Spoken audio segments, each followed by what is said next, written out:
Meron nga palang Inmax na pumunta para magpaayos sa kanyang disc plate. Dahil nabangga raw ito, kaya na-disalign kung napapansin nyo nga ay gumiwang-giwang ang disc plate. Kaya after ko mabaklas, kumuha na agad ako ng salamin.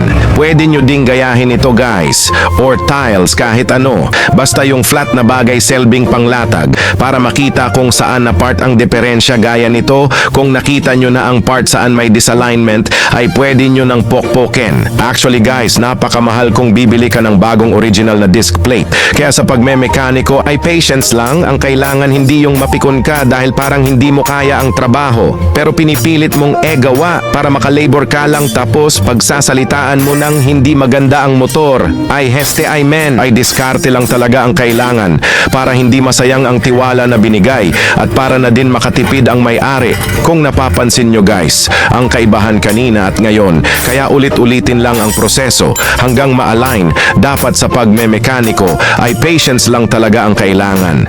Kaya after ko pinokpok ay ikabit ko na agad. Dito'y ko na ngang ginawaan ng selbing aligner para ma-double check kung goods talaga ang pag-a-align. Kung napapansin nyo guys, ay hindi na sumabit ang display sa aligner unlike kanina na napakagiwang.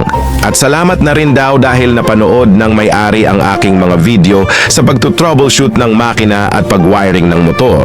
Kaya hindi na siya nagdalawang isip para dumiritso na sa akin. Kaya sa mga mekanikong tumatanggi sa ganitong trabaho or sa hindi pa alam ang ganitong proseso, dol may advantage ka na. At the same time, may clue ka pa.